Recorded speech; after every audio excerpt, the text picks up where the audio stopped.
હું Parth Pandya ડીઆઈસીએસના live platform ઉપર આપનું સ્વાગત કરું છું. આજનો વિડીયો છે આપણે જે પિક્ચર જોઈ રહ્યા છીએ શહીદ ભગતસિંહ સાહેબ વિશે.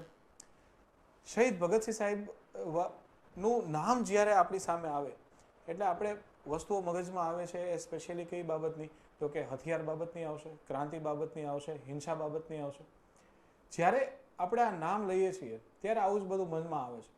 પણ ખરેખર જ્યારે આપણે શહીદ ભગતસિંહ વિશે વિચારીએ છીએ, ભણીએ છીએ, જો ઊંડાણમાં આપણે જ્યારે એ બાબતે સ્ટડી કરીએ છીએ ત્યારે આપણને ખબર પડે છે કે ભગતસિંહ સાહેબ છે આનું આખું વિચાર શ્રેણી જ અલગ છે.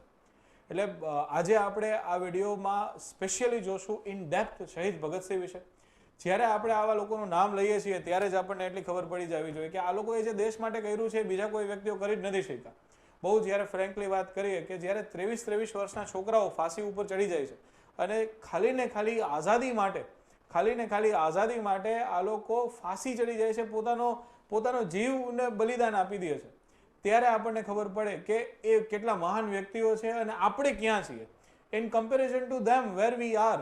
બરાબર. એટલે આજે આપણે શરૂઆત કરીએ છીએ શહીદ ભગતસિંહ વિશે. જ્યારે આ કેરેક્ટર આપણી સામે આવે છે ને ત્યાં સુધી જ્યાં સુધી વિચારું છું ત્યાં સુધી શહીદ ભગતસિંહ સાહેબનું કેરેક્ટર છે એ આખું મિસઇન્ટરપ્રિટ કરવામાં આવ્યું છે, ખોટી રીતે સમજવામાં આવ્યું છે. આજે આપણે શહીદ ભગતસિંહના અમુક વિચારો પ્રત્યે ભણશું. આમાંથી એક વિચાર છે શહીદ ભગતસિંહ સાહેબનો, એ છે એ સ્પેશિયલી સમાજવાદ, આંતરરાષ્ટ્રીયવાદ અને નશ્વરવાદ.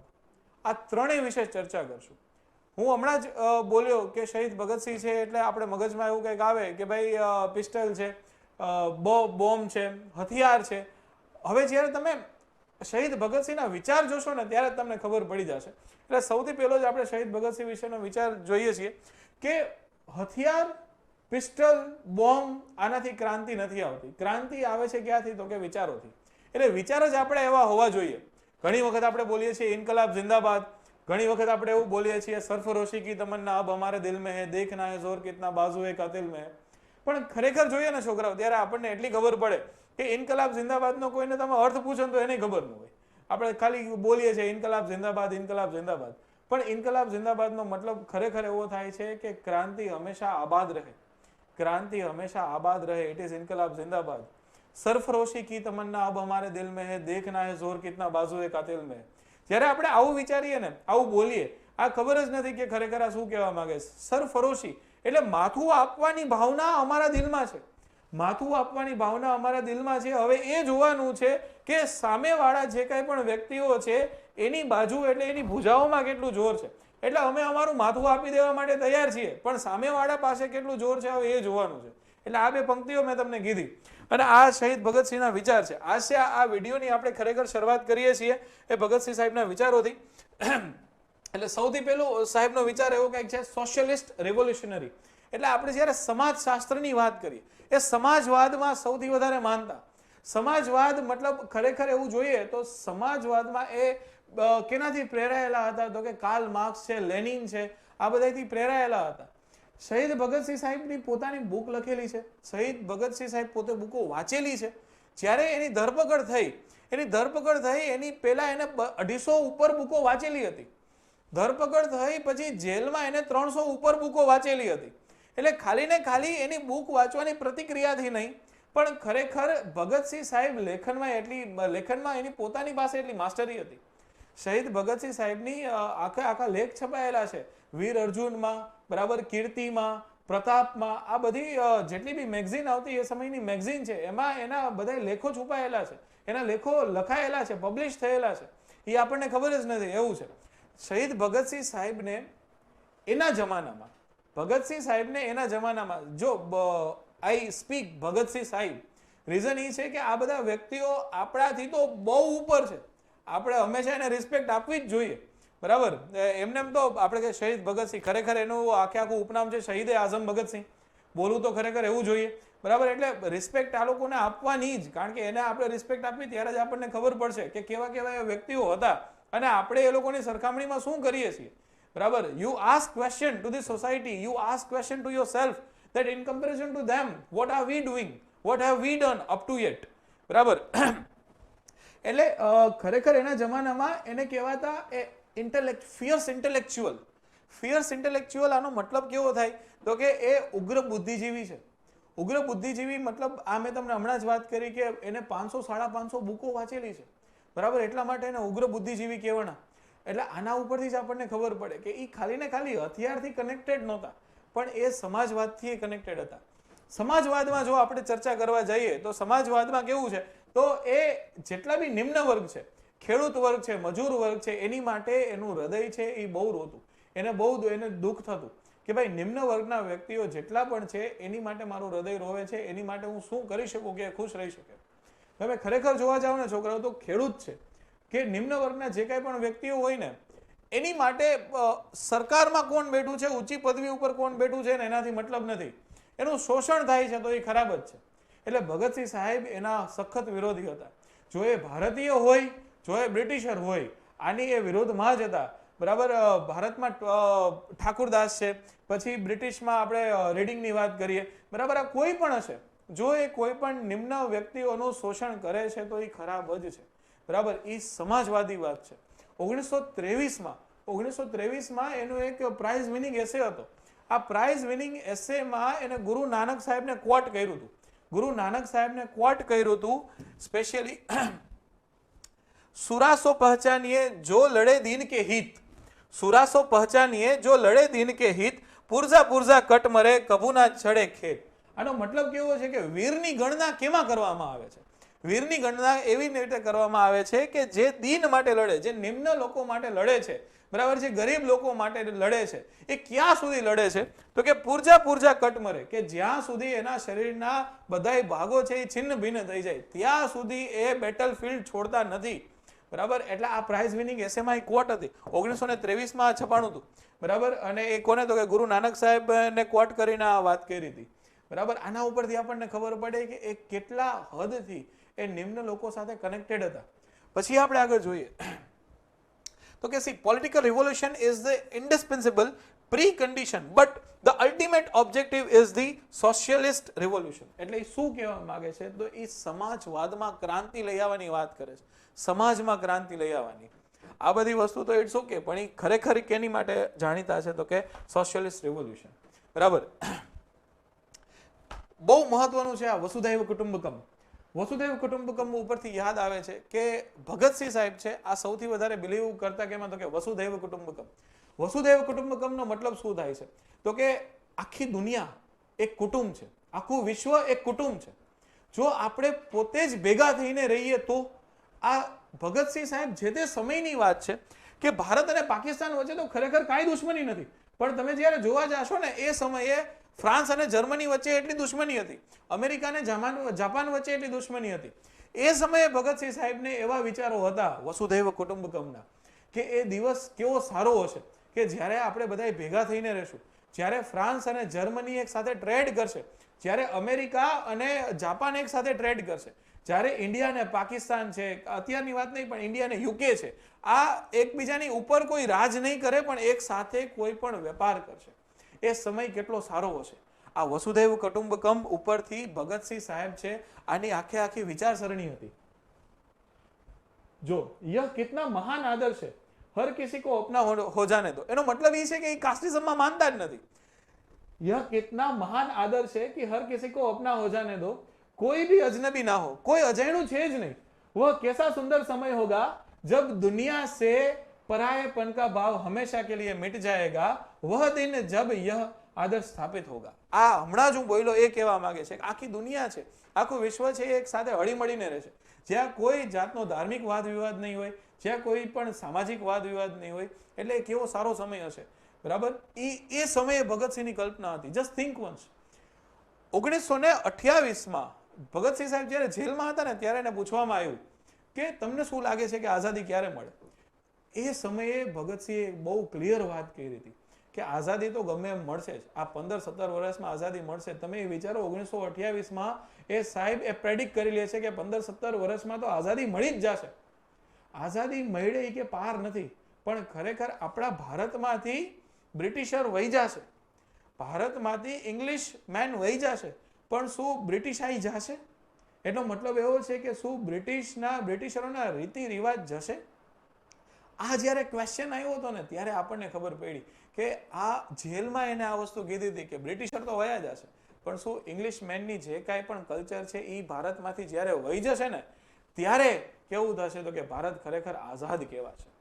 હું આ બહુ ક્લિયર વસ્તુની વાત કરું, મેં વાંચેલું છે, ઘણી બધી જગ્યાએ જોયેલું છે કે બ્રિટિશરોએ શું સ્પેશિયલી કર્યું છે તો કે આપણું આખી સંસ્કૃતિ હતી કેવી જ્ઞાનની સંસ્કૃતિ હતી અને એ લોકો એને ડિગ્રીમાં વેચી નાખી. That we count people, we measure people on the degree they got. એટલે જે વ્યક્તિઓ ડિગ્રી મેળવે છે ને એના ઉપર આપણે એનું નોલેજ ચેક કરવા માંડ્યા. પણ ભારતની સંસ્કૃતિ તો કેની હતી તો કે જ્ઞાનની સંસ્કૃતિ હતી. તમે જુઓ જાઓ ચરક, ઋષિ ચરક છે, ઋષિ સુશ્રુત છે, શું એની પાસે કોઈ ડિગ્રીઓ હતી? પણ તોય એની પાસે જ્ઞાન હતું. એટલે આવું જ્યારે તમે વિચારશો ને ત્યારે તમને ખબર પડશે કે અત્યારની ખરેખર વાસ્તવિકતા શું છે. બરાબર, આગળ વધીએ આપણે. આ આખી કોટ એ બાબતની છે. સાહેબની બુક લખેલી હતી અને એની પોતાની પંક્તિ હતી. શું તો કે નવા નેતાઓના નવા વિચારો, નવા નેતાઓના નવા વિચારો. આ બાબતે ભગતસિંહ સાહેબ છે એક વસ્તુઓ લખી હતી અને એ સમયે બે નેતાઓ છે બહુ જ ઇમર્સ થયા હતા. એ સુભાષચંદ્ર બોઝ સાહેબ છે અને જવાહરલાલ નહેરુ સાહેબ છે. સુભાષચંદ્ર બોઝને ભગતસિંહ સાહેબ છે એ બેંગોલી કેવા તો કે એક સેન્ટિમેન્ટલ બેંગોલી તરીકે રિપ્રેઝેન્ટ કરે છે અને પંડિત જવાહરલાલ નહેરુને એ પ્રેક્ટિકલી તરીકે રિપ્રેઝેન્ટ કરે છે. એને કોટ એવા સારા લાગે છે કે તમને જો લોજિકલી જે કાંઈ પણ સમજાતું નથી, બરાબર, તમારું લોજિક જ્યાં બંધ બેસતું નથી એને આપણે સમજવાની જરૂર થતી નથી. જવાહરલાલ નહેરુ સાહેબ એવું કહે છે કે અત્યારે બધા દેશને એવું કંઈક લાગે છે કે એ પોતે કાંઈક ને કાંઈક દુનિયા માટે સંદેશ આપે છે, બરાબર. એની ભાવના છે એ ભગતસિંહ સાહેબને બહુ વધારે ગમે છે. એટલે આ એવું છે कि पंडित जवाहरलाल नेहरू कहते हैं कि जिस देश में जाओ वही समझता है कि उसका दुनिया के लिए एक विशेष संदेश है. इंग्लैंड दुनिया को संस्कृति सिखाने का ठेकेदार बनता है. એટલે એવું શો કરે. શું કામ કે બ્રિટિશરો છે લગભગ દુનિયામાં એને રાજ કરેલું છે, બરાબર. એટલા માટે એવું શો કરે છે. તમે કદાચ ખબર હોય તો 1857 ના બળવા વિશે, 1857 ના બળવા સમયે ભારતીયો જેમાં જે હિન્દુઓ છે, હિન્દુઓને બર્બર કહેવામાં આવતા, બ્રિટિશરો દ્વારા હિન્દુઓને બર્બર કહેવામાં આવતા અને મુસ્લિમોને બેઈમાન કહેવામાં આવતા અને પોતે બધા શિસ્ત કહેવાતા. that they are disciplined men and we are undisciplined people, બરાબર. એટલા માટે ભગતસિંહ સાહેબ આ કહે છે. આગળ વધીએ આપણે. સ્પેશિયલી શું ઇન્ડિકેશન આપે સમાજવાદમાં? दुनिया के सभी गरीब लोग चाहे जिस भी जाति, दुनिया के सभी गरीब लोग चाहे जिस भी जाति, नस्ल, धर्म या देश के हो, सभी के वही अधिकार है. એટલે કોઈ પણ વ્યક્તિ કે બધા વ્યક્તિઓની આપણે વાત કરીએ, ઇન શોર્ટ માણસ માત્રની વાત કરીએ છીએ, બરાબર. सभी के वही सेम सभी के वही अधिकार है. ये तुम्हारे फायदे में है कि धर्म, रंग, नस्ल और राष्ट्रीयता को लेकर भेदभाव बंद हो सके. અત્યારે આપણે વર્તમાન સમાજમાં જોઈએ છીએ, રાજનીતિમાં જોઈએ છીએ, શું જોઈએ છીએ તો કે લગભગ ભેદભાવ ક્યાં આવે છે તો કે સ્પેશિયલી ધર્મમાં, જાતિવાદમાં, ધર્મવાદમાં, આ જ બધામાં વાદ વિવાદ આવે છે. તો જ્યારે આ વાદ વિવાદ વયો જશે ત્યારે કેવું થશે કે માણસો છે એ ઇક્વલ થઈને રહેશે અને જ્યારે ઇક્વલ થઈને રહેશે ત્યારે એ કેવું છે તો કે હંમેશા બેનિફિટમાં આવે, બરાબર.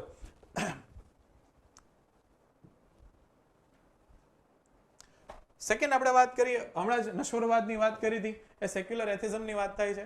તો નશ્વરવાદ સેક્યુલર આપણે ગાંધીજીની વાત કરીએ છીએ, જ્યારે આપણે વાત કરીએ છીએ એ ભગતસિંહ સાહેબની વાત કરીએ છીએ.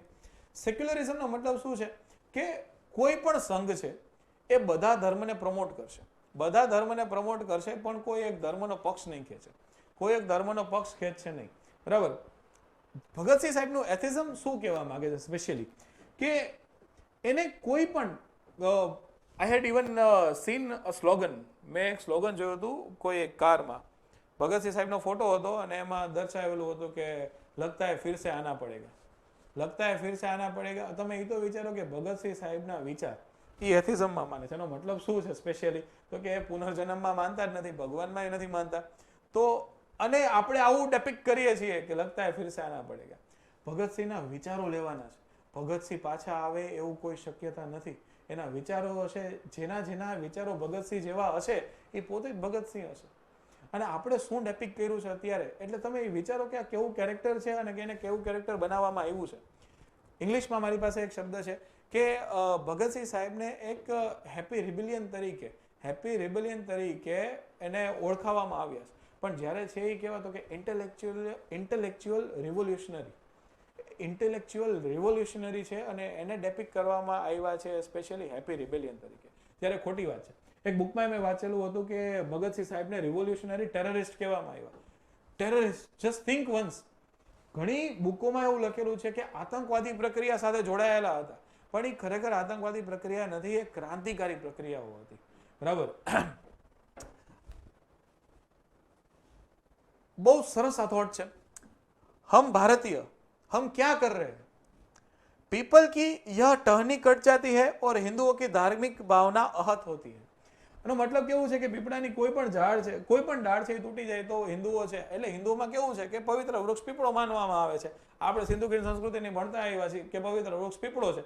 આની કોઈ પણ ડાળીઓ તૂટે છે એટલે એવું કેવું છે કે ભાઈ હિન્દુઓની ભાવના છે એને ઠેસ પહોંચી છે. જ્યારે તાજિયા નીકળે છે ત્યારે કોઈ પણ એક ખૂણો કપાઈ જાય છે, બરાબર, તો એવું કહે છે કે અલ્લાહે ગુસ્સો કર્યો. જો આ રહ્યું આમાં આપ્યું છે, કાગઝ કી મૂર્તિ તાજિયા કા એક કોના टूट जाता है और अल्लाह को गुस्सा आ जाता है. ખરેખર એવું છે જ નહીં, બરાબર. ઇન્સાન કી જાનવરો છે તો જ્યાદા અહેમિયત હોતી है. એટલે હું દેખાડવા માંગે છે કે માણસો છે એની પ્રાણીઓ કરતા વધારે જ મહત્વતા છે, બરાબર. और फिर भी यहाँ भारत में वे पवित्र जानवरों के नाम पर एक दूसरे का सिर तोड़ देते हैं. એટલે ભારતમાં એ શું કહેવા માંગે છે કે કોમવાદ એટલી હદે આવી ગયો છે, એટલી હદે આવી ગયો છે કે જાનવરોના ઉપર પણ, જાનવર એટલે પવિત્ર જાનવરોના ઉપર પણ એકબીજાને આપણે મારી નાખીએ છીએ.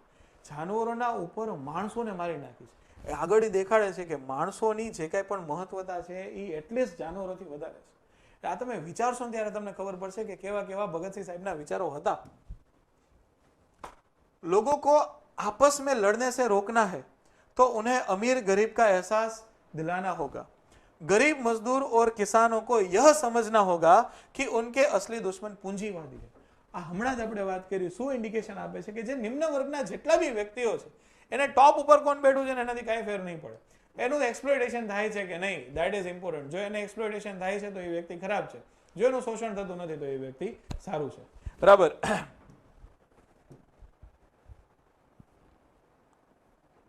એટલે આની પછી હજી આપણે આગળ વધી, એટલે આ એથિઝમની વાત થઈ. જ્યારે આપણે વાત કરીએ ઇન્ટરનેશનલિઝમ, ઇન્ટરનેશનલિઝમની જ્યારે ભગતસિંહ સાહેબ છે આંતરરાષ્ટ્રીયવાદમાં માને છે. હમણાં એવી ચર્ચાઓ થઈ આપણે કે ભાઈ એ એવું વિચારે છે કે ભાઈ અમેરિકા અને જાપાન જે તે સમયે એ ભેગા રહીએ, ફ્રાન્સ અને જર્મની એ ભેગા રહીએ અને ભારત ને યુકે એ ભેગા રહીએ. જ્યારે આ આટલા નાની વયના છોકરાઓ, આને આટલી બુદ્ધિ છે, આના આટલા વિચાર છે, બરાબર, તો થિંક વન્સ કે આપણે ક્યાં છીએ. આ ભગતસિંહ સાહેબનું ખરેખર કેરેક્ટર છે. ભગતસિંહ સાહેબના જ્યારે એને સૌથી પહેલા આ નૌજવાન સભાની વાત કરીએ આપણે, હિન્દુસ્તાન રિપબ્લિકન એસોસિએશનની વાત કરી, હિન્દુસ્તાન સોશિયલિસ્ટ રિપબ્લિકન એસોસિએશનની વાત કરી, આ બધી જગ્યાએ ક્યાંક ને ક્યાંક ભગતસિંહ સાહેબ હતા, બરાબર. આ આપણે વાત કરીએ ને અત્યારે પણ કે ભાઈ ભગતસિંહ સાહેબ છે, આની એક્ટિંગ કરીને દેખાડો. ભગતસિંહ સાહેબ એટલે બધા એને શું થાય તો કે હેટ પહેરી લે, ક્લીન શેવ કરાવી લે, મૂછ ઉપર તાવ દઈ દે અને પિસ્ટલ ને રાઇફલ દેખાડી દે, હથિયારો દેખાડી દે, ઇન શોર્ટ એટલે ભગતસિંહ થઈ ગયા. પણ ખરેખર આવું નથી. વાયોલન્સ છે એ ખરેખર ભગતસિંહ એક જ જગ્યાએ નહોતા કે ભાઈ ગમે એને મારી તોડી નાખો. એને બોમ્બ બ્લાસ્ટ કર્યા હતા એસેમ્બલીમાં. એ કેવા હતું કે માઇનર બોમ્બ બ્લાસ્ટ હતા અને એમાં લખેલું હતું શું હતું કે આ જે કાંઈ પણ બોમ્બ ફેંકવામાં આવ્યા છે, આ ધમાકા કરવામાં આવ્યા છે, એ કેની માટે? તો કે એ જે બહેરાઓ છે એને સંભળાવવા માટે. કેની માટે? તો કે ઇન્કલાબ, આપણે આઝાદીની વાત કરીએ, ક્રાંતિની વાત કરીએ, હંમેશા રહીએ, બરાબર. અહીંયા સુધી એ લોકો હતા. જ્યારે ભગતસિંહ સાહેબની ફાંસીની ડેટ ડિક્લેર કરવામાં આવી 24મી, બરાબર, અને તોય 23મી તારીખે ફાંસી આપી દેવામાં આવી. એક દિવસ પહેલા. શું કારણ હતું? કારણ કે ખબર હતી બ્રિટિશરોને કે ક્યાંક ને ક્યાંક તકલીફો થઈ જશે, 24 તારીખે આપણે ફાંસી નહીં આપી શકીએ, બરાબર. એટલે એને સર્ટન 23 તારીખે આપી દીધી. ત્યારે જેલમાં ભગતસિંહ સાહેબને જ્યારે એવું કહેવામાં આવ્યું કે ભાઈ તમારો અત્યારે એક દિવસ આગળ થઈ ગયો છે ફાંસીનો, અને એને એક જ આન્સર આપ્યો, હસતા હસતા આન્સર આપ્યો. એને ખબર છે કે મારો જીવ જવાની તૈયારીમાં છે અને હસતા હસતા એવો આન્સર આપે છે. શું આપે છે? કે ભાઈ મને અત્યારે ખાલી મારી આ બુક પૂરી કરી દેવા દો, પછી મને ભલે ફાંસીએ ચડાવી દો. એને ખબર છે કે એનું જીવ જવાની તૈયારીમાં છે અને છતાંય એ આવું વિચારે છે. એટલે એ ક્યાં સુધી પહોંચેલા છે એનું આધ્યાત્મ તમે વિચારો કે એ ક્યાં સુધી પહોંચેલું હશે અને ક્યાં સુધી એની બલિદાનની ભાવનાઓ હશે. જ્યારે ભગતસિંહ સાહેબને એવું કહેવામાં આવ્યું કે તમારી લાસ્ટ વિશ શું છે, શું કરવું છે, ત્યારે એવું કહે છે કે ભાઈ જે કંઈ પણ ફાંસીનો ફંદો છે અને અમને ફેસ છે એ કવર કરવામાં આવે છે, ફેસ કવર કરવા ન દો, બરાબર. એ ફેસ છે એ ઓપન રાખો. ત્યારે અમુક કારણોસર એ ના જ પાડે છે કે ભાઈ ફેસ કવર રાખવો પડે, તોય એ ફાંસીના ફંદાનું ચુંબન લઈ હસી અને ઇન્કલાબ જિંદાબાદ અને સરફરોશી કી તમન્ના અબ હમારે દિલ મેં આવું આવું ગાય છે. એટલે થિંક વન્સ કે 22-23 વર્ષના છોકરાઓ એ પોતે ફાંસી ઉપર ચડી જાય છે, પોતાનો જીવ છે ગુમાવવા તૈયાર છે, કેની માટે? તો કે ભારત સંઘ માટે, બરાબર. અને અત્યારના યુવાનો ક્યાં છે, શું કરે છે? બસ આટલું જ મારે કહેવાની ઈચ્છા હતી. હવે આપણે નવું કંઈક લેક્ચરમાં નવા કોઈ વ્યક્તિઓ બાબતે મળશું, બરાબર. જય હિન્દ, જય ભારત.